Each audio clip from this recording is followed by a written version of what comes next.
In the old times, when it was still of some use to wish for the thing one wanted, there lived a king whose daughters were all handsome. But the youngest was so beautiful that the son himself, who had seen so much, wondered at her beauty each time he shone over her. Near the royal castle there was a great dark wood, and in the wood, under an old linden tree, was a well. When the day was hot, the king's daughter used to go forth into the wood and sit by the brink of the cool well, and if the time seemed long, she would take out a golden ball and throw it up and catch it again, and this was her favorite pastime. Now it happened one day that the golden ball, instead of falling back into the maiden's little hand, which had sent it aloft, dropped to the ground near the edge of the well and rolled in. The king's daughter followed it with her eyes as it sank, but the well was deep, so deep that the bottom could not be seen. Then she began to weep, and she wept and wept as if she could never be comforted. And in the midst of her weeping, she heard a voice saying to her, "What ails you, king's daughter? Your tears would melt a heart of stone." And when she looked to see where the voice came from, there was nothing but a frog stretching his thick, ugly head out of the water. "Oh, is it you, old waddler?" said she. "I weep because my golden ball has fallen into the well." "Never mind, do not weep," said the frog. "I can help you. But what will you give me if I fetch up your ball?" "Whatever you like, dear frog," said she. "Any of my clothes, my pearls and jewels, or even the golden crown that I wear." "Your clothes, your pearls and jewels, and your golden crown are not for me," answered the frog. "But if you would love me, and have me for your companion and playfellow, and let me sit by you at table, and eat from your plate, and drink from your cup, and sleep in your little bed, if you would promise all this, then would I dive below the water and fetch you your golden ball again." "Oh, yes," she answered, "whatever you want, if you will only get me my ball again." But she thought to herself, "What nonsense he talks, as if he could do anything but sit in the water and croak with the other frogs, or could possibly be anyone's companion."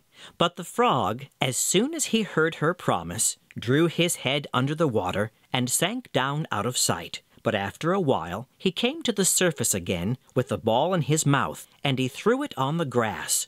The king's daughter was overjoyed to see her pretty plaything again, and she caught it up and ran off with it. "Stop! Stop!" cried the frog. "Take me up too. I cannot run as fast as you." But it was of no use, for croak, croak after her as he might, she would not listen to him. Instead, she hastened home and very soon forgot all about the poor frog, who had to betake himself to his well again.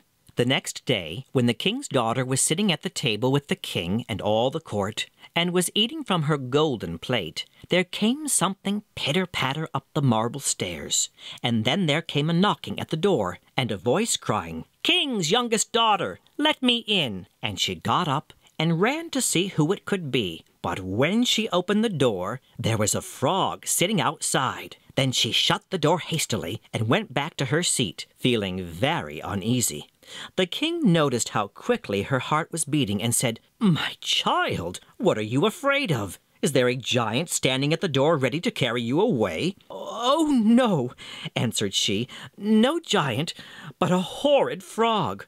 "And what does the frog want?" asked the king. "Oh, dear father," answered she, "when I was sitting by the well yesterday, playing with my golden ball, it fell into the water, and while I was crying for the loss of it, the frog came and got it again for me, on condition I would let him be my companion. I never thought that he could leave the water and come after me, but there he is now outside the door, and he wants to come in to me." And then they all heard him knocking the second time and crying, "King's youngest daughter, open to me. By the well water, what promised you me? King's youngest daughter, now open to me." "That which you have promised must you perform," said the king sternly. "So go now and let him in." So she went and opened the door, and the frog hopped in, following at her heels till she reached her chair. Then he stopped and cried, "Lift me up to sit by you." But she delayed doing so until the king ordered her. When once the frog was on the chair, he wanted to get on the table, and there he sat and said, Now push your golden plate a little nearer, so that we may eat together." And so she did, but everybody could see how unwilling she was, and the frog feasted heartily, but every morsel seemed to stick in her throat.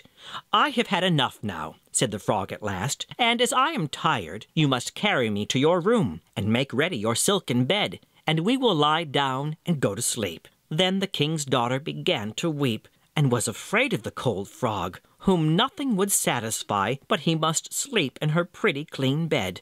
Now the king grew angry with her and said, "What you have promised in your time of necessity, you must now perform." So she picked up the frog with her finger and thumb, carried him upstairs, and put him in a corner.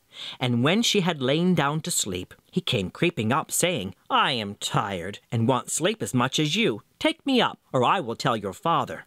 Then she felt beside herself with rage, and picking him up, she threw him with all her strength against the wall, crying, "Now will you be quiet, you horrid frog!" But as he fell, he ceased to be a frog, and became all at once a prince, with beautiful kind eyes. And it came to pass that with her father's consent they became bride and bridegroom.